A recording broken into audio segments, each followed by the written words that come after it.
Assalamualaikum warahmatullahi wabarakatuh. Kami dari kelompok 5 yang beranggotakan 5 orang. Bisa dilihat di slide pertama di PPT kami. Saya, Sri Wahyuni dan Haslia akan mewakili hasil diskusi jawaban dari pertanyaan kelompok 4. Baiklah, nomor 1 dan 5 ke depannya akan dipaparkan oleh saya sendiri dan dilanjutkan oleh rekan saya, Haslia. Langsung saja, baiklah untuk pertanyaan pertama, bagaimana teknologi modern yang digunakan untuk memantau dan mengendalikan populasi bakteri, misalnya dalam industri pangan dan pengelolaan air.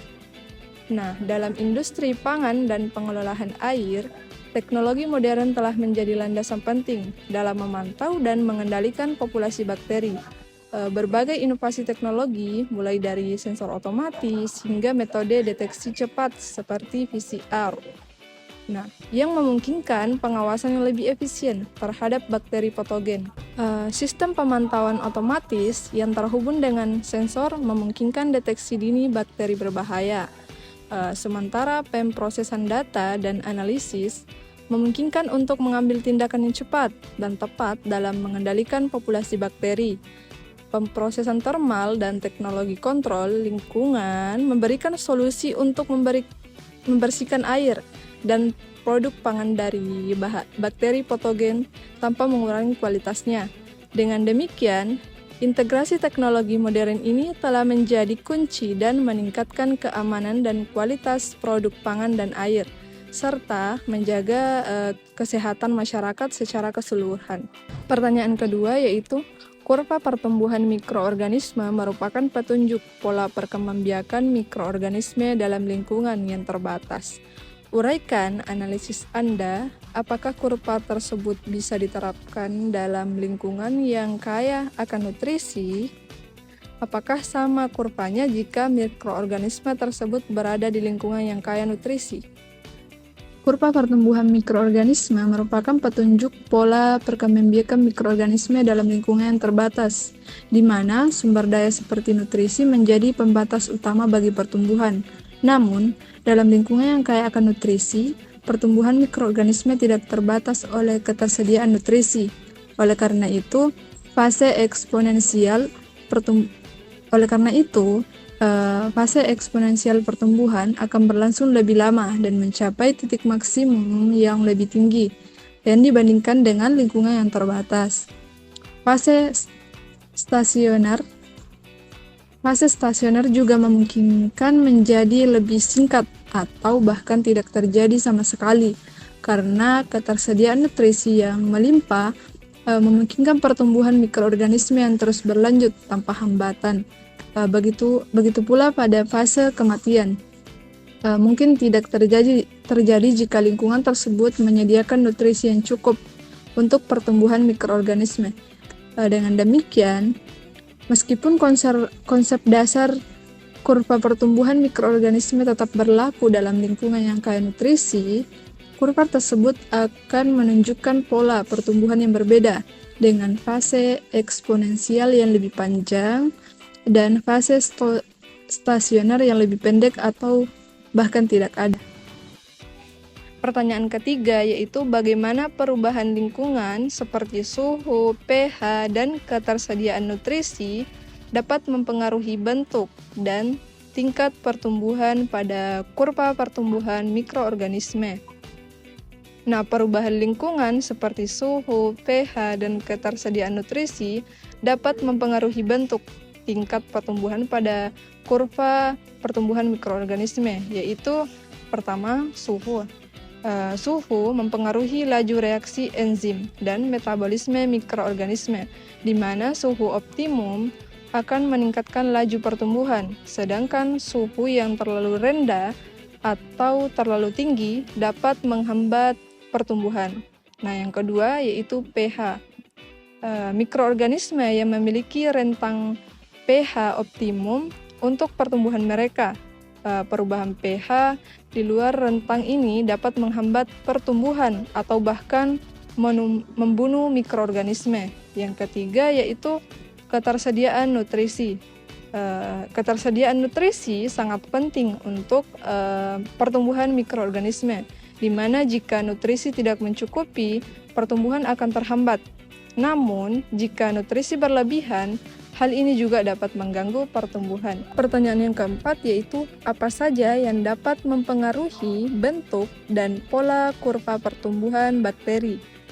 Nah, jawabannya, banyak faktor yang dapat mempengaruhi bentuk dan pola kurva pertumbuhan bakteri, termasuk ketersediaan nutrisi, suhu, pH lingkungan, kelembaban, kehadiran senyawa antimikroba, serta sifat-sifat genetik dari bakteri itu sendiri. Perubahan dalam salah satu atau beberapa faktor ini dapat mengubah laju pertumbuhan bakteri dan bentuk kurva pertumbuhannya. Pertanyaan nomor 5 yaitu bagaimana bakteri mengatasi kekurangan nutrisi? Nah, bakteri mengatasi kekurangan nutrisi dengan mengubah struktur sel, beralih ke metabolisme alternatif, menyimpan nutrisi sebagai cadangan, dan bersaing dengan mikroorganisme lain untuk mendapatkan nutrisi. Pertanyaan keenam yaitu bagaimana bakteri beradaptasi dengan antibiotik. Bakteri dapat beradaptasi dengan antibiotik melalui beberapa mekanisme. Salah satunya adalah melalui mutasi genetik yang membuat mereka resistensi terhadap efek antibiotik. Selain itu, bakteri juga dapat mentransfer gen resistensi kepada bakteri lain, mengurangi penetrasi antibiotik ke dalam sel, dan menginaktivasi antibiotik atau menggunakan pompa refleks untuk mengeluarkan antibiotik dari dalam sel. Melalui kombinasi mekanisme ini, bakteri dapat bertahan dan berkembang biak bahkan dalam kehadiran antibiotik, serta menyebabkan resistensi antibiotik yang semakin meningkat. Selanjutnya pertanyaan nomor 7, yaitu bagaimana bakteri dapat bertahan hidup dalam kondisi lingkungan yang ekstrim dan bagaimana hal itu mempengaruhi kurva pertumbuhan mereka. Bakteri dapat bertahan hidup dalam kondisi lingkungan yang ekstrim melalui produksi protein tahan panas, pigmen pelindung, enzim ekstramofilik, dan kemampuan membentuk spora. Pada kurva pertumbuhan, bakteri yang hidup dalam kondisi lingkungan yang ekstrim cenderung memiliki fase laten yang lebih lama dan tingkat pertumbuhan yang lebih lambat dibandingkan dengan bakteri yang hidup dalam kondisi lingkungan yang optimal. Mereka juga mungkin akan memiliki fase stasioner yang lebih panjang karena kondisi lingkungan yang tidak mendukung pertumbuhan aktif. Dengan demikian, mekanisme adaptasi ini memengaruhi bentuk dan tingkat pertumbuhan pada kurva pertumbuhan bakteri dalam kondisi lingkungan yang ekstrim. Pertanyaan nomor 8 yaitu mengapa suhu dapat memengaruhi pertumbuhan bakteri? Jelaskan. Suhu dapat memengaruhi pertumbuhan bakteri karena suhu memengaruhi laju reaksi enzim dan metabolisme seluler. Setiap bakteri memiliki rentang suhu di mana enzim mereka dapat berfungsi secara optimal. Suhu yang berada dalam rentang ini akan meningkatkan laju reaksi enzim dan metabolisme seluler sehingga mempercepat pertumbuhan bakteri. Namun, jika suhu terlalu rendah atau terlalu tinggi dari rentang optimal, enzim dalam sel bakteri bisa menjadi tidak stabil atau bahkan rusak. Hal ini mengakibatkan penurunan laju reaksi enzim dan metabolisme seluler, yang pada gilirannya memperlambat atau bahkan menghentikan pertumbuhan bakteri. Dengan demikian, suhu lingkungan memainkan peran kunci dalam mengatur laju pertumbuhan bakteri dengan memengaruhi aktivitas enzim dan metabolisme seluler mereka. Pertanyaan nomor 9, yaitu pada fase manakah pertumbuhan bakteri mengalami pertumbuhan cepat? Pertumbuhan bakteri mengalami pertumbuhan cepat pada fase eksponensial atau logaritmik dari kurva pertumbuhan. Pada fase ini, kondisi lingkungan mendukung pertumbuhan aktif bakteri dan sel bakteri memiliki akses yang cukup terhadap nutrisi dan lingkungan yang optimal seperti suhu dan pH. Pada awal fase eksponensial, bakteri mulai bereplikasi dengan cepat. Selama fase ini, bakteri mengalami pembelahan sel secara terus-menerus.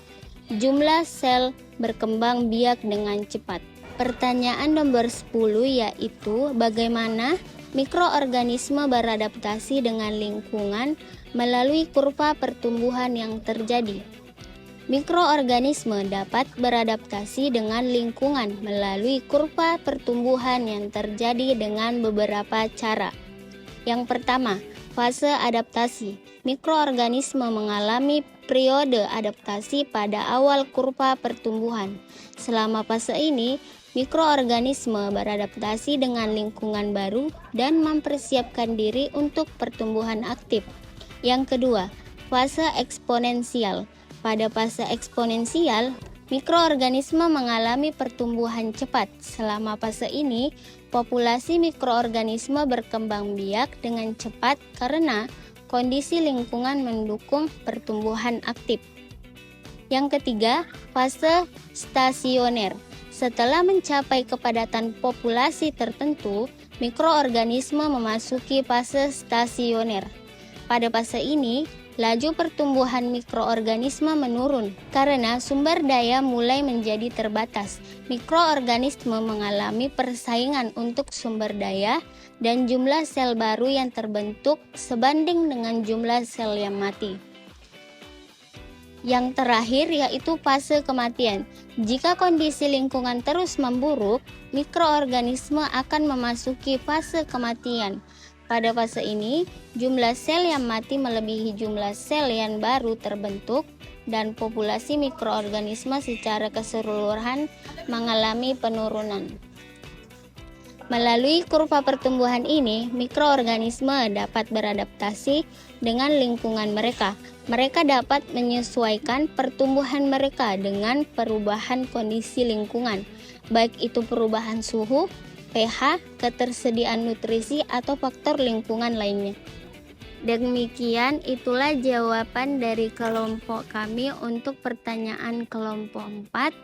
Lebih dan kurangnya mohon dimaafkan. Saya ucapkan terima kasih. Wassalamualaikum warahmatullahi wabarakatuh.